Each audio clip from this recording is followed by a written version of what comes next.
In the first 3 programs in this series, we've seen the English language grow from a rough, though wonderfully expressive dialect, to Chaucer's English and a language fit for Tyndall's Bible. Now, the language makes a dramatic leap forward.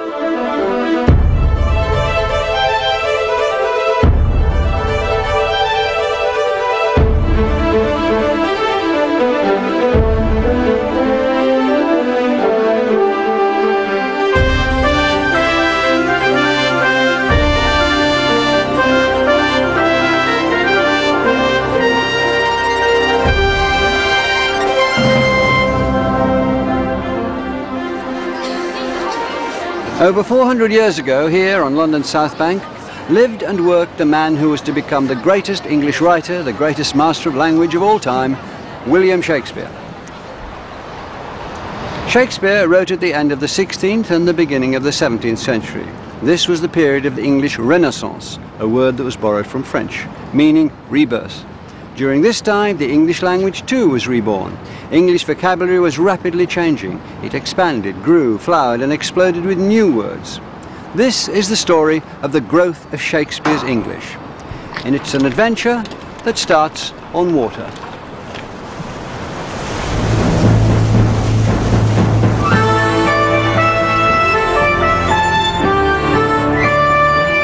Most important changes in the English language had come about through foreign invasions. But in the late 16th century, the legendary repulsion of an invasion started off a new chapter in the adventure of English.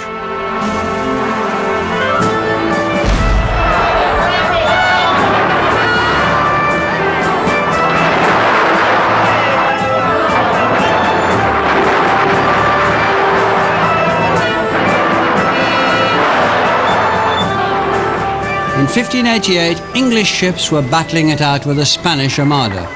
Elizabeth I was queen of 3.5 million subjects and determined not to surrender to a much stronger and much bigger enemy. She appeared before a crowd at the port of Tilbury, and using all her skill with rhetoric, together with the power of an English language growing rapidly in richness and eloquence, she delivered her rallying cry.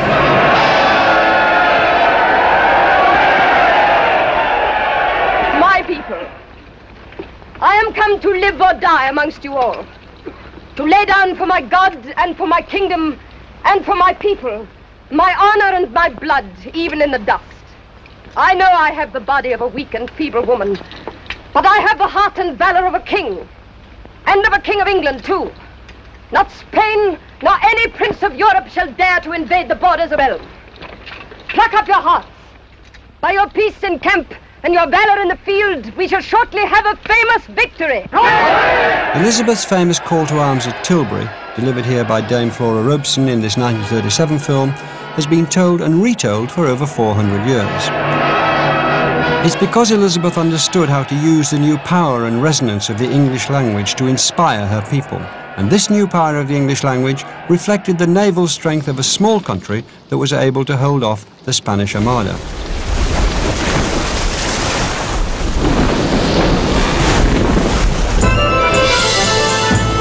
But Elizabethan ships were doing something far more important still as far as language was concerned. Naval supremacy opened up the world to trade. As England imported a huge cargo of goods, the English language imported a cargo of vocabulary alongside. A stunning 10,000 to 12,000 new words entered English in this period, bringing with them new ideas. By the time of the Spanish Armada, English was still lagging behind other European languages in the influence it exerted in the newly conquered territories abroad.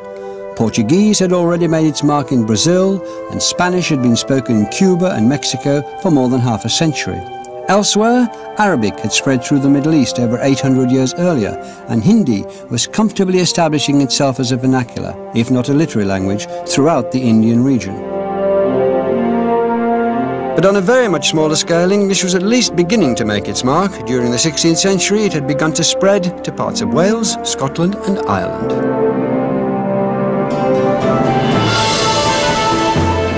English was spreading, but English was also absorbing.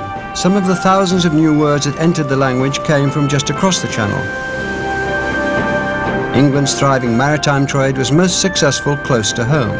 And it's not surprising that French, which had a long history of providing words to English, was to provide English with many of its nautical and meteorological terms. Words like crew, detail, passport, progress, moustache and explore were traded into English from French. Other maritime terms like embargo, tornado, canoe and port come to us from both Spanish and Portuguese. We get keelhaul, smuggle, yacht, decoy, cruise and reef, along with knapsack and landscape from Dutch. And although the popular myth is that Anglo-Saxon gave English all its swear words, it was sailors that brought us fucking, crap and bugger from Low Dutch, now called Flemish, in the 16th century. Anglo-Saxon is in the clear. But these sailors brought back more than just colourful language.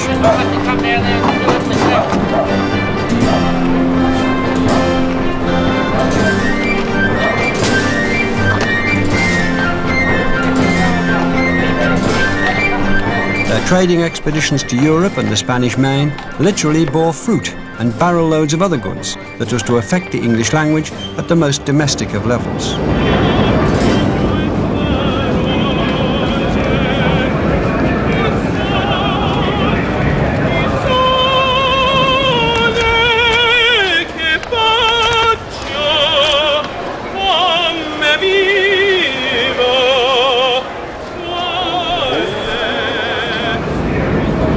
More of our food began to come from abroad, and many of our food terms have Renaissance origins.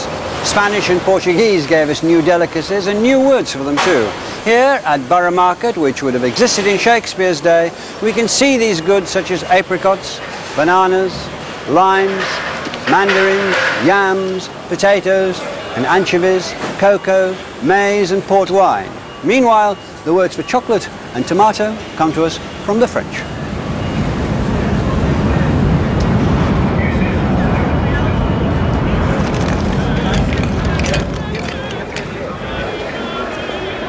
And as sailors and traders told tales of the New World, words from a total of 50 other languages joined the cargo of new words that were integrated into English. English now bristled with newly imported terms from overseas: lychee from Chinese, bamboo and ketchup from Malay, and curry from Tamil. During the 16th century, English also imported yogurt and hoard from Turkish, bazaar and turban from Persia, and coffee, magazine and alcohol from Arabic.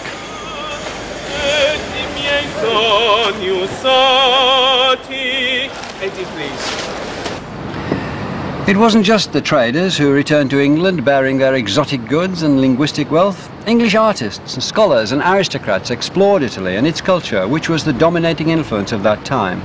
There they wondered at the architecture and the science and the music, carrying back new ideas and a sumptuous lexicon to describe them.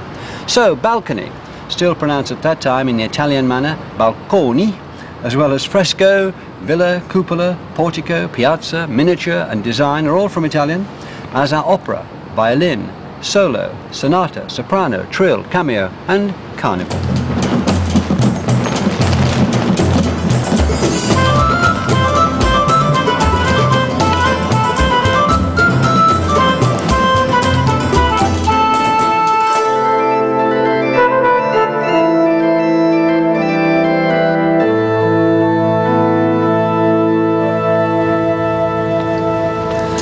But the biggest influx of words came from the classical languages, Latin and Greek.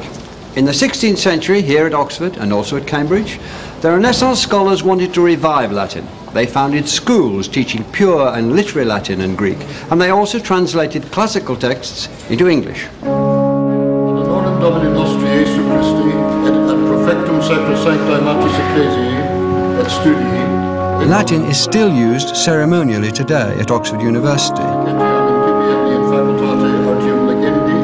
In the 16th century, it was not only the language of religion, but also the language of classical thought, science and philosophy. In nomine Domini, Patris, Filii et Spiritus Sancti. Latin was the language of scholarship, controversy and diplomacy.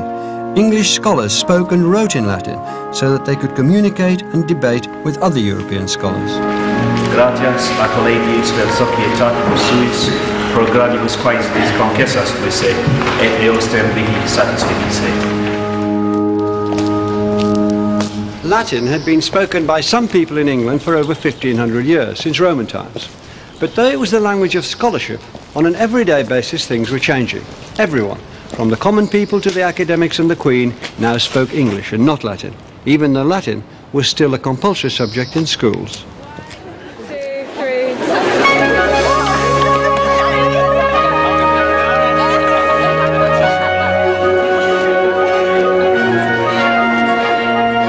There was a great ransacking fervour in the English language, which was at its peak for 20 years. The decade on either side of the year 1600 saw thousands of Latin words come into the English vocabulary of educated people. Words like excavate, horrid, radius, cautionary, pathetic, pungent, frugal, dislocate, submerged, antipathy, premium, specimen, and even the words manuscript and lexicon were absorbed into English during these 2 decades.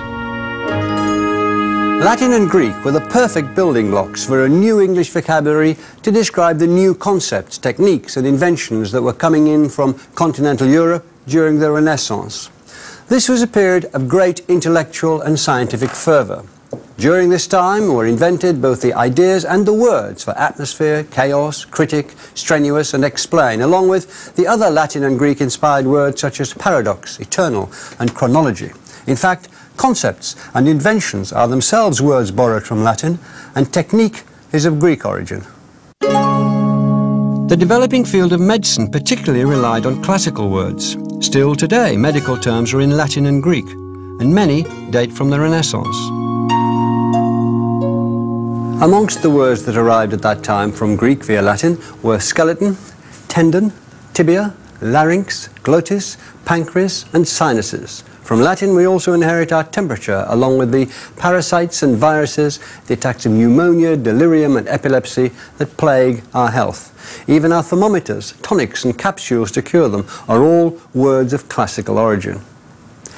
In fact, even now we use Latin and Greek for medicine and technology. The Greek-derived plutonium, or the Latin insulin, id, internet, quantize, audio and video are all 20th century inventions.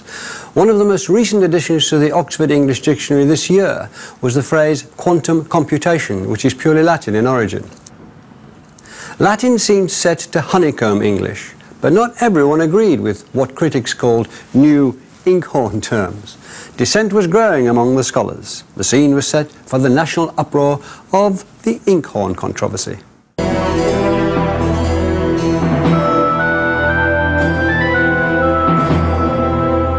The inkhorn controversy, named after the horned pot which held ink for quills, was the first formal dispute about the English language. Never before had there been such a consciousness of what the English language was and should be. What began as a few testy written outbursts culminated in a full-blown academic row. Many scholars objected to the increasing incursion of Latin and Greek words. A key figure among them was Sir John Cheek, who was Provost at King's College here in Cambridge. He argued strongly that English should not be polluted by other tongues. Ironically, Cheek was a classicist and the first Regius Professor of Greek in Cambridge. Nevertheless, Cheek felt that English should be reappraised as a Germanic language, going back to its Anglo-Saxon roots. Cheek even invented words like crossed for crucified, gain rising for resurrection, ground wrought for founded, toller for publican, mooned for lunatic, forsayer for prophet, and hundreder for centurion.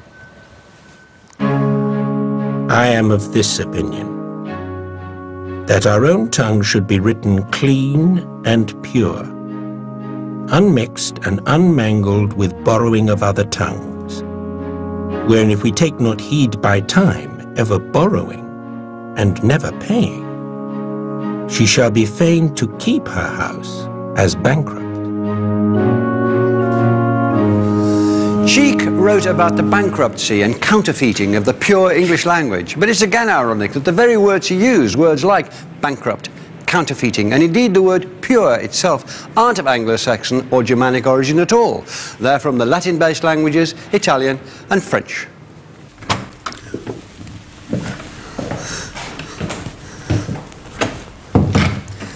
But But Cheek's enthusiasm for English brought about something else which is significant. Here, in the Proto-Column book, are the records of admission to King's College. The name of the book is Latin, and it's written in Latin. But written beneath Cheek's entry, for the very first time in this book, is a text in English.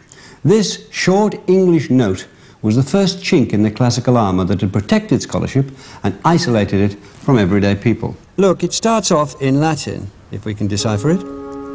Egregius vir magistre Johannes Cheek admissus fuit in verum et perpetuum prepositum collegii regalis predicti.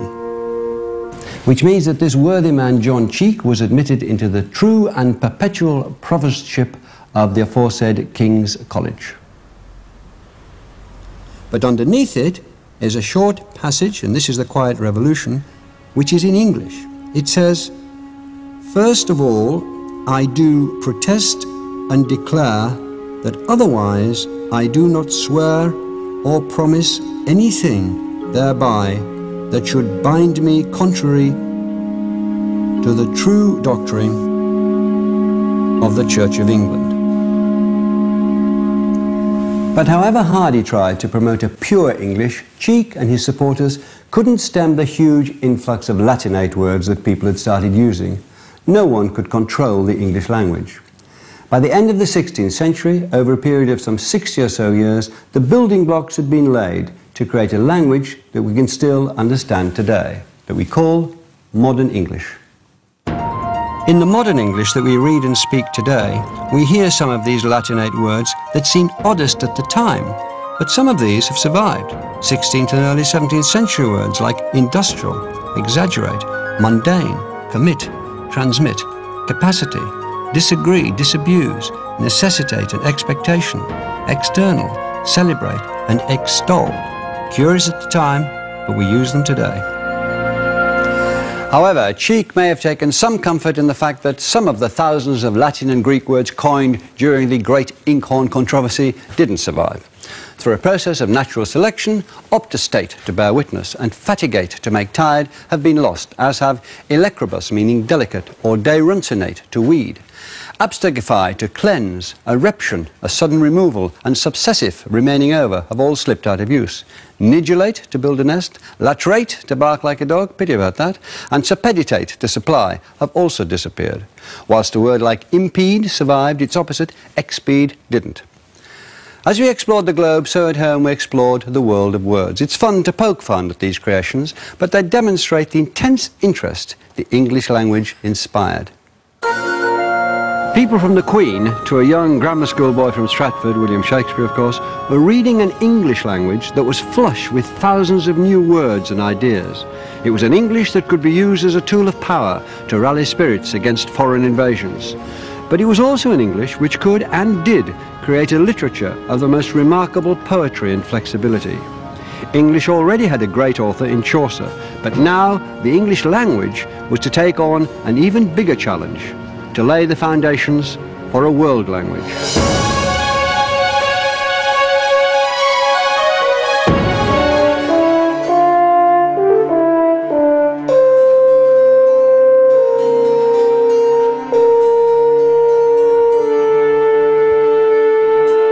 In the 16th century, English was a delicate, flowering language that needed to be protected.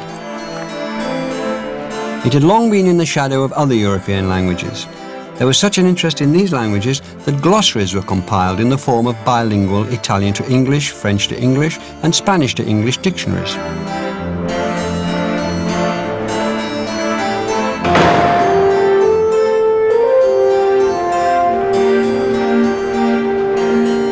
English was finally to get its very own dictionary, 8 years before Italian, 35 years before French, but 800 years after Arabic and nearly 1,000 years after Sanskrit.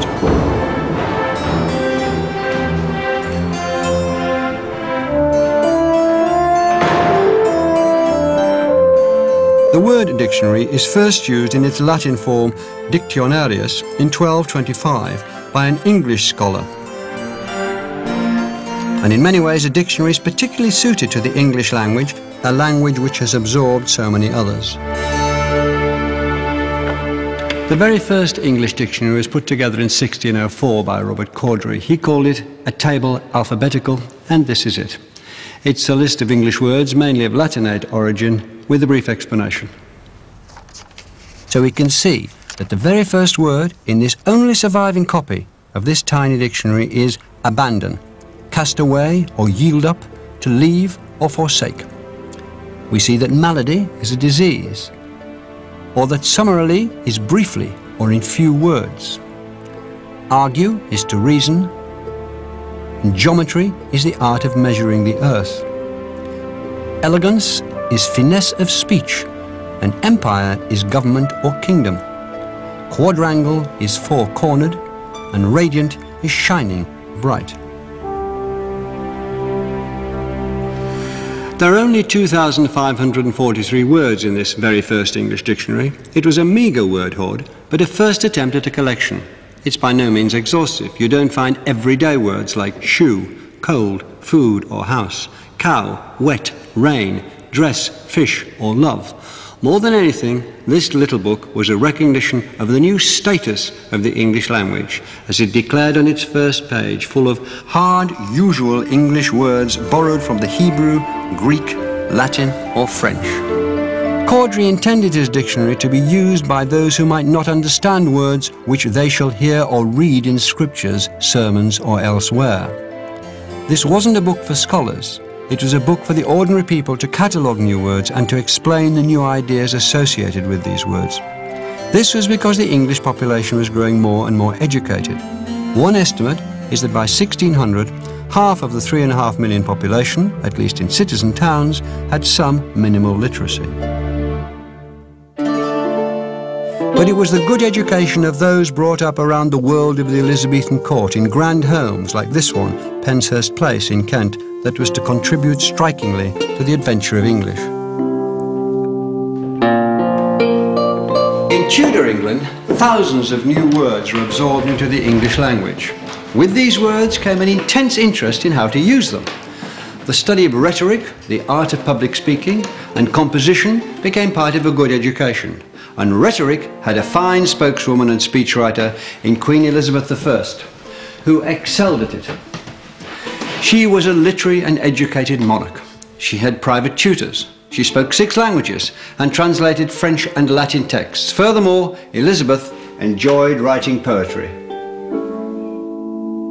I grieve and dare not show my discontent. I love, and yet am forced to seem to hate. I do, yet dare not say I ever meant. I seem stark mute, but inwardly do prate. English was looking for a literature to reflect its newly enriched status, and it was to the courtiers, the knights of Elizabeth's entourage, that the role fell to turn the English language into literature. The gentleman poet, who handled the pen with as much skill as the sword, he was called up to play his part in the adventure of English.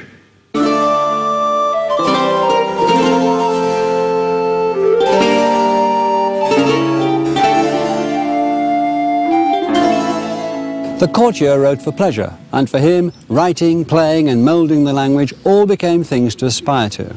There even existed manuals of rhetoric that advised would-be courtier poets on the best composing techniques.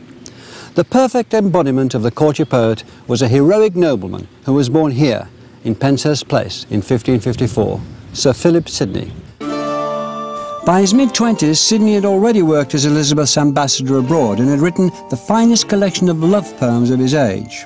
He died in battle when he was only 31 and achieved lasting fame for giving his water bottle to another wounded soldier with the words, "Thy need is greater than mine." Above all, he had the leisure, education and wit to make English the subject of both his poetry and his treatise about language, an apology for poetry. Sidney composed music and songs he wrote for pleasure and for art's sake, not for a living.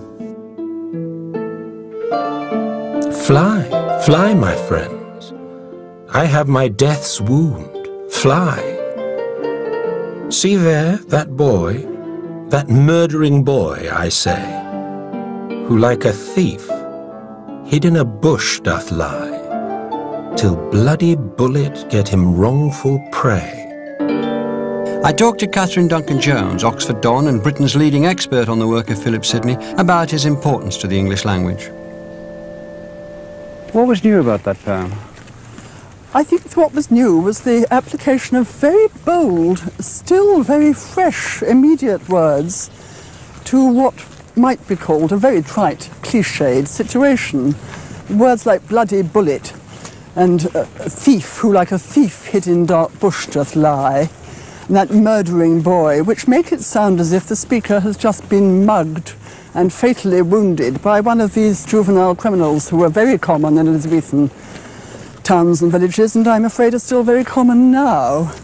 And I think, like many of Sidney's sonnets, it's a sort of trick performed with language that he makes us think we're reading something very surprising and new, when it's just that tired old story of Cupid shooting with a golden arrow, but bloody bullet makes it sound completely different, as if it's a gunshot wound.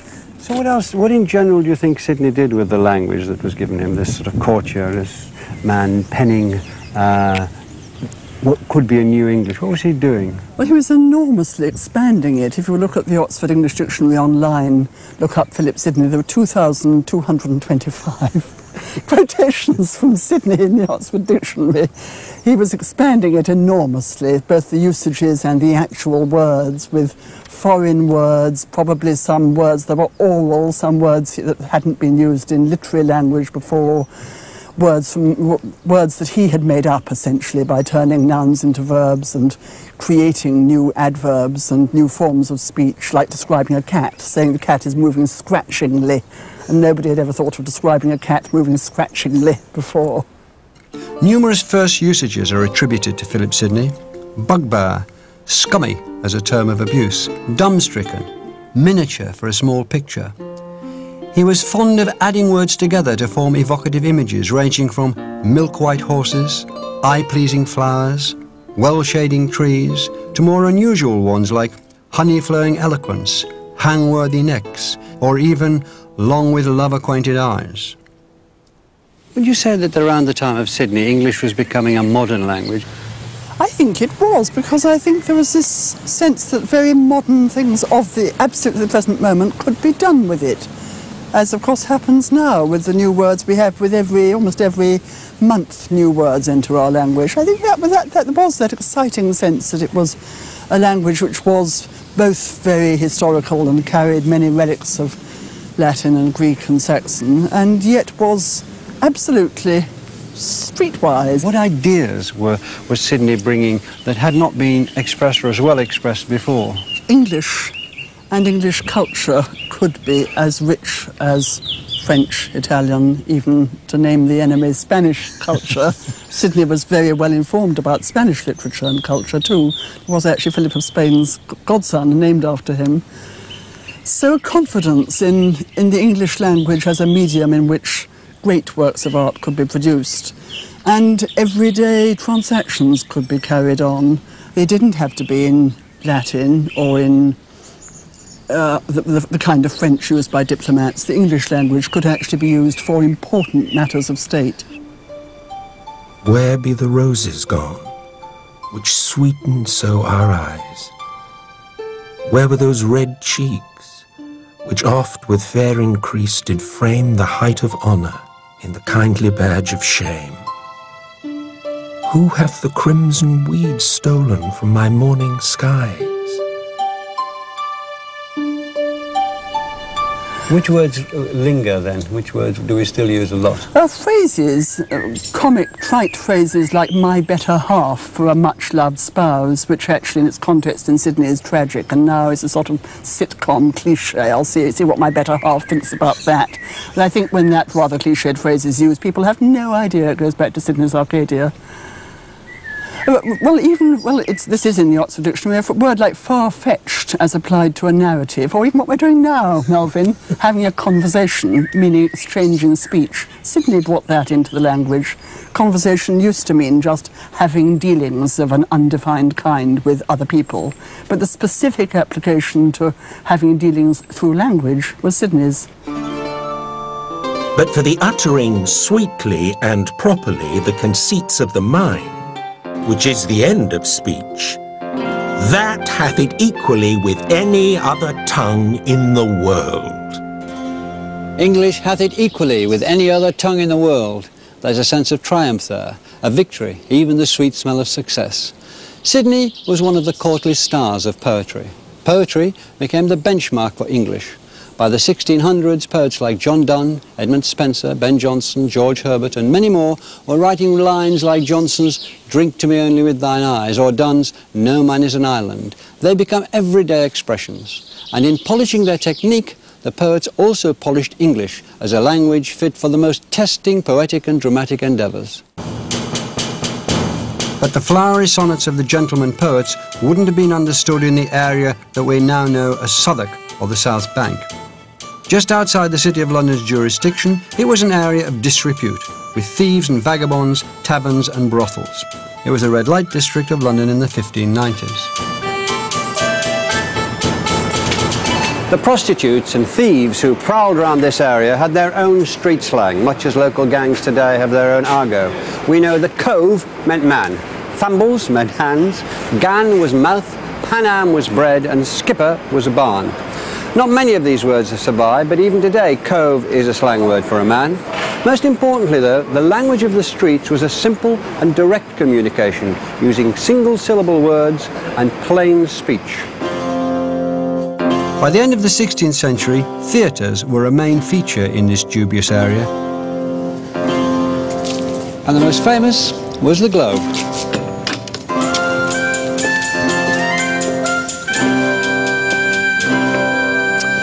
By the time the Globe was built in 1599, people had been attending performances in the commercial playhouses for 30 years. And it was on these hugely popular stages that something extraordinary happened. The playwrights of the period echoed and transformed the turbulent English language which they were hearing, combining the rich vocabulary and poetry of the courtiers with the slang of the commoners. Because the theatres of the time had no scenery and barely any props, language was the means of choice on the stage to captivate the audience. And the scene was set for the most famous dramatist of them all, William Shakespeare, to make his indelible mark on the English language. The plays that were written by Shakespeare, as well as those of his contemporaries such as Marlowe, Jonson and Nash, attracted enormous crowds. The Globe could hold between 3,000 and 3,500 people. And the other 5 theatres in London could easily rival the Globe. A 10-day run for a play counted as a long one, and the London population of merely 200,000 inhabitants, about the same population as Sunderland today, demanded constant novelty and excitement. It's astonishing to realise that a box office hit like Shakespeare's Titus Andronicus would have been seen by 1 in 2 men in London. Genius and the new mix of language was bringing together a mix of society in the popular playhouses. English's seeding of words was no longer restricted to the scholars and the courtier poets. With Shakespeare and his contemporaries, English had a new audience. It was ready to travel the world. All the world's a stage, and all the men and women merely players. They have their exits and their entrances, and one man in his time plays many parts, his acts being 7 ages.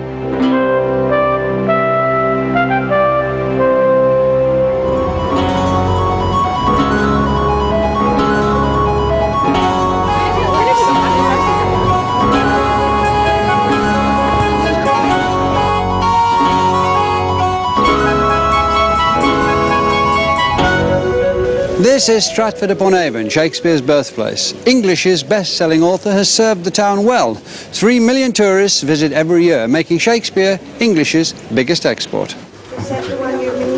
The beauty of Shakespeare's language is that we can still understand it today. Shakespeare's English has become so quotable that it's come to define English in the words that we use, the thoughts we express, be it for native speakers, for students of English, or for tourists. For example, Julius Caesar, Franz Rogan's countryman in the near years. To be or not to be? Most important, to be and not to be, that's the question. To be or not to be? To be or not to be, that is the question, isn't it? Do thou hear a mouse? To be or not to be? It's a good read. To be or not to be? Oh, yeah. That is the question. The quality of mercy is not strained. Bottle toil and trouble, that's about it. He's my friend, comes from China, and Shakespeare is a very famous person in Chinese. Romeo, Romeo, wherefore art thou, Romeo? Wherefore art thou, Romeo? Yes. And is this the dagger I see before thee? Me? We heard about Shakespeare at school and later on at the theatre, and we are interested in reading Shakespeare. Hail thee, Thane of Lambs, hail thee, Thane of Cawdor, hail thee, King Hereafter. Shakespeare is the favourite all over the world. Most scholars today attribute 38 plays, 154 sonnets and other major poems to Shakespeare, who was born in this house. But his biggest contribution to English might be the vocabulary that we find in his work. Well over 2,000 of our words, for instance, today are first recorded there. Words which broaden the way we look at life, tell us how we act, tell us how we think, tell us what we value. Although Shakespeare didn't invent them, for instance, the words obscene, accommodation, barefaced, misanthrope, leapfrog and lackluster all make their first appearance in his work, as do advertising, assassination, courtship, dexterously, indistinguishable, premeditated and reliance. Over 400 years ago, Shakespeare already used an enormous English vocabulary of at least 21,000 different words. English was in a state of flux, and Shakespeare was perfectly placed to make the most of it. Shakespeare is influenced by the language of ideas at the end of the 16th century. His language still influences ours today. In many ways, his words and images define the way we think. Hamlet's "To thine own self be true," for instance, explores the notion of personal identity, which we still probe. What the Dickens has nothing to do with Charles, but makes its first appearance in Shakespeare's Merry Wives of Windsor. As good luck would have it, that does too. Beggars all description and salad days are inherited from Antony and Cleopatra. Hamlet gave us In My Mind's Eye, Caviar to the General, To be cruel, to be kind, To the manner born, Hoist with his own petard, To hold the mirror up to nature, as the lady said. It's full of quotations. Shakespeare coined many of the expressions we use today, but brevity is the soul of wit, so I won't play fast and loose, but I'll make a virtue of necessity and vanish into thin air. In many ways, Stratford itself defined Shakespeare's use of the English language. The Stratford of the second half of the 16th century was a village of merely 1,500 inhabitants. Shakespeare's thought to have attended Stratford School. He would initially have been taught in English, but he'd also have studied the Latin classics, Cicero, Virgil and Ovid. And by the upper forms, it would have been forbidden to speak in English, only in Latin. Tai narias etiam falces aut ostia ditis. Over 400 years later, they're still teaching Latin in the same room that Shakespeare studied in. Ipse cara solem Zygrum, te studine amorem, te dulcis coniunx, te solin litere secum. Te veniente di, te deciente canebat, tenaris etiam falces, aut ostia ditis. E caligantem nigra, formidine lucum, ingressus menisque, audit regenque tremendum. Later on in Shakespeare's life, it seems that he picked up both French and Italian. The Italian story source of Othello, for example, never appeared in translation into English.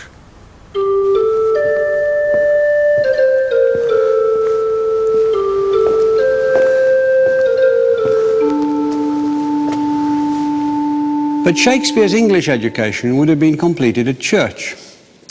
This church, Holy Trinity Church in Stratford, in which he was later buried. This is his grave.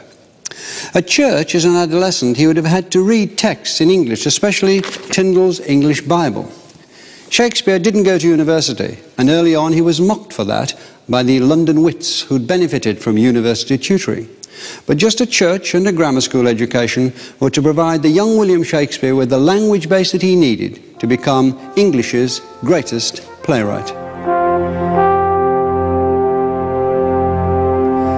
Shakespeare also knew about the inkhorn controversy and used both Latin words and plain terms in his own writing. He used new words which had just appeared towards the end of the 16th century, like multitudinous, emulate, demonstrate, dislocate, initiate, meditate, or allurement, eventful, horrid, modest, and vast.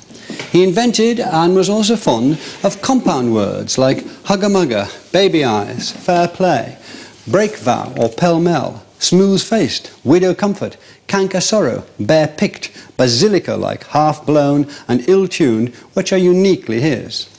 But there are some words which Shakespeare used which don't survive. Our everyday language might sound very different if we were saying appertainments, cadent, exsufflicate, questris, tortive, solia, abruption, persistive, protractive, ungenitored, unplausive, vastidity. And Shakespeare's longest word, honorificabilitudinitatibus, which means with honour, has sadly fallen out of fashion altogether. Shakespeare's vocabulary also betrays his Midlands roots. In his work we find regional words like keck for fool's parsley and honeystalks for clover stalks. We find ballow, which means a cudgel, and batlet, which was still used until recently to mean the bat to beat clothes in the wash. We also find the very Warwickshire potch, to thrust, and pash, to smash. We're going to wire it up on the inside and then they can do whatever they want. Keck? Yes, well, it was never called anything Called the else. devil's plaything? I mean, sometimes they call it devil's plaything, but the general name for it, the everyday name for it that we used was keck. They say, get a bit of keck for the rabbits. That's right, yes. Do you remember them saying a batlet tub? Out in the yard, yes. We had a batlet tub out in Mayor Street in the backyard. For the washing? Where they used to put, well, washing, or you could put soak stuff in it, you know, or make wine in it, or anything. I see. Use it generally. Yeah, yeah. Shakespeare's regional accent is thought to have sounded a bit like the locals today, speaking a kind of Midlands English with a strong R in words like turn and herd. Cider becomes cider, and farmer becomes varmer. Right and time become right and time. Although nowadays the Stratford accent is more influenced by nearby Birmingham, Shakespeare's Midland accent was described as having been a mixture between West Country and Irish. We asked Peter Silver, a Stratford man like Shakespeare, to read us a passage from Henry V. The even mead that erst brought sweetly forth the freckled cowslip, burnet and green clover wanting the scythe, all uncorrected, rank, conceived by idleness, and nothing teems but hateful docks, rough thistles, kexes, burrs, losing both beauty and utility. It's intriguing to think of what Shakespearean verse would have sounded like during the Renaissance.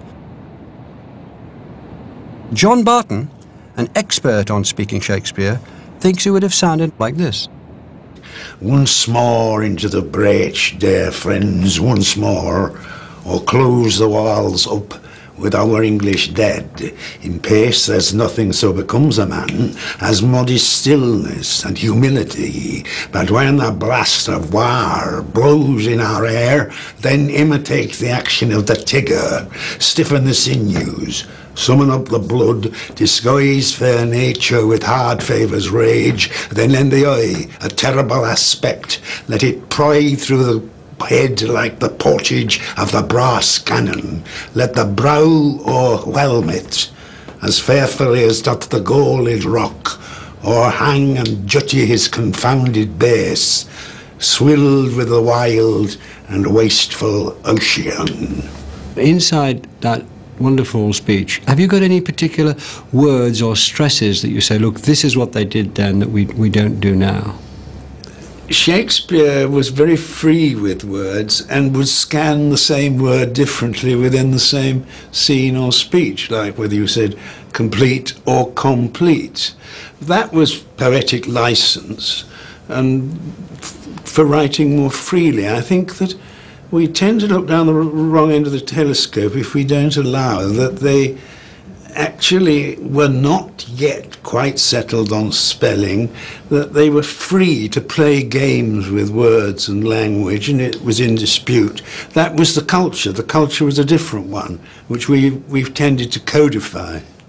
So if you were asked to say what you thought was unique about Shakespeare's language, where would you put the emphasis? It's the monosyllables that are the bedrock and life of the language, and I believe that is so with Shakespeare. It's the high words, the high phrases, he sets up to then bring it down to the simple which explains it, like making the multitudinous seas in Carnadine, making the green one red. There is high language, what the hell's he talking about? Specific, clear definition. And I think that the heart of Shakespeare, for listening to it, for acting it, is that the great lines, often the most poetic lines, are the monosyllables. But do you think that the monosyllables were what would be called common speech, and the high lines were Shakespeare being Latinate, proving that he didn't need a university education to be clever? This is the paradox. High words can be verbal show-off and rhetoric. Deep feeling probably comes out most in monosyllables. So I say that not to deny that he teemed with word invention, but I think in some ways the living power of the language comes from the interplay of the two. This interplay of the high speech with the commonplace was important to Shakespeare. It was also a fertile ground for comedy. He was so inventive with just one insult, knave, that we can find 50 instances of it in his plays, playing off monosyllables with more complex formations. Foul knave. Lousy knave. Beastly knave. Scurvy railing knave. Gall-bellied knave. Bacon-fed knave. Wrangling knave. Base notorious knave. Arrant malmsy-nosed knave. Poor cuckoldy knave. Stubborn ancient knave. Pestilent complete knave. Counterfeit cowardly knave. Rascally yea forsooth knave. Foul-mouthed and calumnious knave. The lyingest knave in Christendom. Rascally, scold, beggarly, lousy, pragging knave. Poor son beetle-headed flat-beard knave. Three-suited £100 filthy worsted stocking knave. In The Tempest, Shakespeare's last play, the main character, the magician Prospero, uses a staff that's often seen to be an image for Shakespeare's quill. Shakespeare called Prospero's magic a potent art, and Shakespeare himself used the power of language to conjure up images for a spellbound audience here at the Globe. When in Prospero's last speech he breaks his staff, Shakespeare is setting down his pen, the instrument of his own potent and magic art.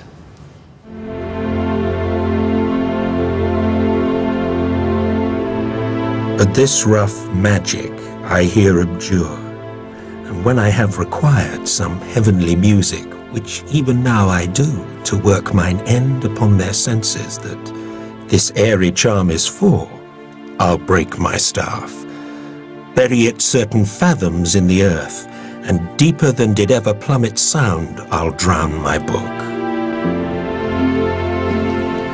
And Shakespeare put down his staff, but his language lives on in print in the editions that have appeared uninterruptedly ever since. Shakespeare's English has spun around the world, and his 38 plays have been translated into 50 languages. To Be or Not to Be, for instance, is understood today by people of dozens of nationalities. The Oxford English Dictionary lists a stunning 33,000 Shakespeare quotations. There have been over 300 film adaptations of Shakespeare, and almost every person brought up in the United Kingdom will have read or seen at least one of Shakespeare's plays. At any given moment, a Shakespeare play is being performed or read somewhere in the world, from London to Broadway to an amateur theatre group in Nepal. Shakespeare's plays and Tyndall's Bible have been the two greatest ambassadors for the English language. And for the first time, with Shakespeare and his fellow playwrights, language supports the professional writer, the man of letters. An English that we understand, that is modern, is in his poetry, prose and drama. Old English began here in Friesland as a rough tongue, but its later speakers and writers, the people of England, learned how to exploit its potential, and thousands of new words were added to its store. By Shakespeare's time, English is a rich, a glorious language. And as the Plymouth Pilgrims set sail for America, they took with them flags to claim foreign lands, their English Bibles, and this remarkable language. There were new worlds for English to discover, and English itself was poised to discover a new world of words.